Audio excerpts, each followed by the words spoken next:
Okay, folks, we're back with our championship match, and Brooke Juliana wins once again and moves forward once again to our championship match, and she'll be taking on Barbara Carson, who was our leading qualifier 2 weeks ago when all of the Bowler of the Month champions got together. And I think Barbara has decided to bowl first on lane number 3. So Barbara and Brooke, here we go. Good luck, and here we go. Okay, here we go. This is our big championship match. This is what we've been working towards for this last year. The winner of this match is going to win a 7-day cruise for 2 people to the Mexican Riviera. Barbara Carson was our leading qualifier 2 weeks ago. She bowled 116 pins over her average for the 3 games in order to be the leading qualifier. She's got her little iPod on. I don't know if that's telling her how to bowl or which pins to shoot at or what, but it certainly worked 2 weeks ago. And she uses that little the little wrist thing to keep her wrist straight too. So Barbara has a 158 average. Brooke has a 140 average. So there's 18 pins difference in the average of these 2 ladies. And should be an exciting match. I hope it's really a close match. Okay, Barbara went a little bit left of that head pin, leaves only the head pin. And now Brooke Juliana is going to get up on lane 4 and bowl her 2 frames. And as I mentioned, Brooke works at Starbucks, has a high series of 674 and a high league game of 218, although she's bowled higher games than that. So she got up and threw a gutter ball, but she threw a gutter ball once before, if you remember, and turned around and picked it up. So she throws such a powerful ball that that's not a big deal. And Brooke likes bowling, of course, and she likes snowboarding. And they've been up in Big Bear about 17 years. Her dad, as I mentioned, his dad's Chuck's Painting up here in Big Bear. Okay, well, once again, she comes back. Her gutter ball means nothing to this girl. She just comes right back and picks them all up for us for spare. Okay, what a great shot that was. So now Brooke will move over to lane 3 after picking up that spare. What a tough spare, way to get a spare, but she's done it twice now in the match. Threw a gutter ball, then comes back and picks up the spare. She doesn't take much time, does she? Just gets up there and she knows what she's going to do, and that's... She carries that Brooklyn really well, because that almost looked high on the head pin, and she just carries it really excellent. So Barbara's going to get up on lane 4 now to bowl her 2nd and 3rd frames. Barbara's married to John for 26 years, 3 children, and they're owner of John's Lake Appliance Service for quite a while up here in Big Bear. She's a former preschool teacher, and she has a high game of 267. Wow, great game, Barb. She likes bowling, sewing, reading, working, and she's been up here in Big Bear for about 24 years now. Okay, so she leaves what we call the clothesline, the 1-3-6-10. They call that the clothesline. She wants to hit this on the right side so her ball will kind of travel down and pick up the rest of those pins by itself. She can pick it up if she hits the head pin on the left side. Nice shot, very good shot, very tough shot. So now she'll move over to lane number 3 and bowl her 3rd frame. And as I mentioned, Barbara has an 18 pins higher average than does Brooke. And Brooke's already ahead by about 10 pins. So Brooke's got a little bit of a lead here. We've just got into this final match. And I said, Barbara just bowled so well 2 weeks ago. Just 116 pins over your average is just tremendous. She pulled that one to the left. As I think she did the 1st frame, and she did the 2nd frame too. So she might have to move her feet a little bit on the approach in order to make up for that. But that's the 1-3, a very makeable spare. It's not a big. Once again, because that's where you always throw your strike ball, so you're kind of used to shooting that spare. Once again, one last time, because this is our final show for the year until we start the new program. But thanks to one of our co-sponsors, Mike Dolan, Prudential Properties of Big Bear, at 866-4949. Barbara picked that up barely, almost chopped it, but she did convert it. And so thanks to Mike. Alley Oop Sports Bar here, a lot of fun. Anytime you're down near the bowling barn, just stop in, and there's always some kind of sports on the TV there. Big thank you to Channel 6 and Ron Seymour. Week after week, nice shot by Brooke. This girl gets started, you better look out, because she'll throw 5 or 6 in a row at you real quick. And of course, it's been a pleasure working with our friend Debbie Hughes from Cruise One, very local Cruise One here in Big Bear, and she's really involved in a lot of things in our community. So thanks again, Debbie, for for being our major sponsor. You're going to make two people very, very happy, I can tell you that. And here goes Brooke once more. You know, she's got to be getting just a little tired, don't you think? I mean, I know she's young, and I guess that may be my problem, why I'm feeling tired now. But bowling 4 games, you know, in a row is a lot, and especially with the pressure and being on TV. I mean, I just can't even imagine. My heart starts pounding when I pull into the parking lot just thinking about it, and I'm not bowling. Oh, she almost had that. She got one of the two. You know, a lot of people wonder why they would need to use a travel agent, why they can't just book online now with the internet, and it's so easy to book online, really. But, you know, I had somebody call the other day and say, you know, we want to go on a cruise in June or July, and they could have looked online and probably found something. But with the way our system works, I pulled up everything for the summer. Nice shot for Barbara. And I was able to find them a sailing on Royal Caribbean on the Mariner of the Seas, another new ship over here, which is really pretty. It's a beautiful ship. It's really classy. And I was able to get them a balcony stateroom at the same price as an ocean view. And it was just one certain week, and I was able to kind of look through and find this special deal. And a lot of times we have special promotions that are only available through Cruise One, so you can't get some of these things if you book online yourself. So that's one reason to use a travel agent. You're never going to pay more using me than you would by doing it yourself. A lot of times you will save a lot of money. I can walk you through the process. A lot of times I will book air for clients too, either through the cruise lines or separately. Airport transfers, make sure you get to the ship and back. Just some of the details that people don't always think about. And of course we have travel insurance available and things like that. I'll do online check-in for people if they need help with that. So pretty much we put the whole package together and stay with you. I mean, once the sale is made, you know, it doesn't mean that I'm done. And that relationship usually continues. Once people go on a cruise for the first time, they're ready to go again when they get back. So just give me a call. Once again, my phone number is 584-7525. And that's 584-7525. And again, it's just been a lot of fun being here and hanging out with you guys for the last year. So thank you. Yeah, thank you again, Debbie. It was really, really fun. Then the other thing about going through an agent is if there happens to be a problem down at the ship or during the trip or anything like that, you know, with the cruise lines, the agent can just step in and cover it for you and get it straightened out really, really quick. And if we're by ourselves, we don't even know where to go. So it makes a big difference. Okay, Brooke converted that spare. Actually, she got tapped. She threw a great ball.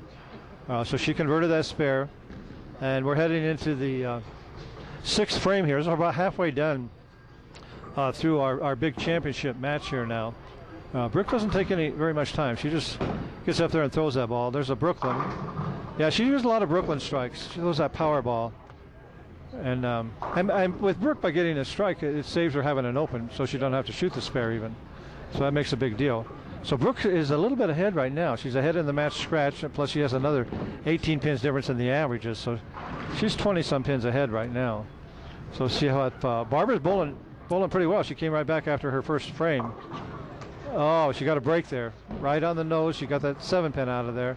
So she leaves only the 6-pin. And Barbara's a pretty accurate bowler. She keeps the ball right around her spares. She converts her spares very, very well. So she'll move over to the left here now. And Barbara bowls in that same Business and Merchants League also. So that's one of our popular leagues down here is the Business and Merchants. They bowl on Tuesday evenings. I think they bowl about 6:30. And a lot of nice people. Like I said, a great networking league if you're in business. Okay, Barbara converted that perfectly. She hit the pin right smack on the head. Now she'll move over to shoot her 7th frame on lane 3.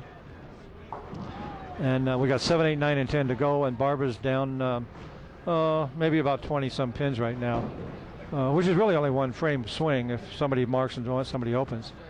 But Barbara's pretty consistent, and as I said, she bowled a 267 game in her league one time, so she's certainly capable of throwing some strikes too. That's going to go a little bit Brooklyn, and she got the 10-pin down. She's had 2 frames in a row now where she almost had a split. But she didn't, and it's just those little breaks here and there that make a big difference. So she leaves the 5-pin right smack in the middle of the lane. As I say, that's called the king pin. So she just wants to throw her strike ball at this particular spare to convert it. And as I said, she used that wrist guard there. That keeps your wrist straight, keeps your wrist from breaking, and it's more consistent. And bowling is just consistency, just being consistent frame after frame after frame, and then you can, as long as you're consistent, you can make the adjustments. And if you're doing something wrong, you can make that adjustment. So Barbara picked up that spare, and she's had all marks ever since her very first frame where she opened. Okay, Brooke leaves the 2-4-5. She was working on that strike, remember? So she leaves the 2-4-5. Pretty makeable spare, except for you can chop that 2 straight back again, as I mentioned before. So we'll see if Brooke can hang on to her little bit of a lead here. She's about 20 pins ahead, as I said. And this is her 7th frame. And then we just have 8, 9, and 10, and we're going to know who is going to be going on a cruise for 2 people in September. Okay, Brooke had us an open there. So she has now 122 in the 7th. And it looks like Barbara's going to have about a 124 or something like that in the 7th. So she's going to be up a couple pins scratch, but she has an 18-pin higher average. So actually Brooke's still ahead of the match, approximately 16 pins as we head into the 8th frame here. That's going to be a little bit high. Oh, she kicked that 4-pin. We call that kicking the 4, but as you can see, that ball was high, but she still got that strike. She throws a lot of strikes, a lot of Brooklyns, a lot of high pocket hits that she carries, because she doesn't throw a big hook, but she throws it powerful enough that she gets away with it. Okay, Barbara has not had an open since the first frame. She's come back very strong. Leaves a 9-pin. She's had her last 3 frames. She's had 9 spare, 9 spare, 9 spare. And as I've spoken before on the show, that if you're only shooting at a single pin spare, it's much easier to convert that spare, because there's no way you could chop it or leave other pins. If you leave a 3 or 4 pin spare, it's a lot easier to miss. So Barbara has 124 working. She converts this spare versus Brooks 122 in the 7th frame. And she does. Another exciting spare. So as we speak right now, I believe, if my figures are right, that Brooke is ahead by 16 pins as we head into that very important foundation frame. So this game is going to go down, kind of like we hoped. It's going to be fairly close. 16 pins heading into the 9th. It could be within a mark heading into the 10th. So this is what these guys have been bowling for all year long. And Barbara leaves another 9. But you know, if you leave 9 and pick it up every time, that's a 190 average. So that's how important spares are. You got 9 spare, 9 spare, 9 spare. So Barbara's going to leave just the 6-pin. She'll move over and try to convert that cross alley a little bit. Yeah, she's going to move to the left. She's had a lot of spares in a row here. And it looks like another one. Another nice shot. Okay, as I said, I think there's 16 pins difference here. And Brooke's going to finish out first. She's going to bowl her 9th frame and then 10th. And then Barbara will know what she needs as she gets up in her 10th. And this is all in the last 2 frames for a cruise. Oh, she got 9, Brooke did. If she'd have caught a double there, that would have been a really big deal. So she got 9. Once again, spares are so important, so Brooke needs to pick this up. If Brooke doesn't pick this up, we're down within about 5 pins heading into the very last frame. She left 1 earlier. She did convert the 7-pin, and she did it again. That was a nice, kind of a pressure shot. I don't know if she realized where the match is exactly right now. Sometimes people don't want to know. They just want to bowl as good as they can, and let the chips fall where they may. But right now, scratch-wise, heads-up-wise, Brooke is only down 1 pin, and there's 18 pins difference in averages. So as we speak, there's 17 pins difference going into the last frame. Brooke can make it really tough if she marks. And usually, she left that 7-pin again. Nice hit. Brooke's bowling a very good game this game. Actually, Barbara is too. They're both bowling in the 180s. So that's pretty good with all the pressure that's on them and what they're bowling for. If Brooke converts this, she's going to just put all kinds of pressure on. In fact, if she converts this, I don't think Barbara can win. No, she pulled that one a little bit. So she bowled a 170. Nice game. So that means Barbara has to bowl a 188. So Barbara needs 2 strikes and 6 pins to win the match. If Barbara doesn't strike here, the match is over. Because if she don't strike here, the most she can bowl is a 182. That's only 12 pins difference. So Barbara needs 2 strikes and 6 pins to be the champion. Otherwise, Miss Brooke Juliana is going to be our Bowler of the Year champion and win a cruise. Oh, what a shot! Here we go, right down to the very last ball. How exciting is this? I don't know, Barbara's. I think she knows what she needs. She was looking at that scoreboard. Okay, here we go. Barbara needs a strike and 6 pins. If she gets a strike, she'll get the 6 pins, I'm sure, because she's a pretty accomplished bowler. What an exciting finish for a cruise for 7 days to the Mexican Riviera.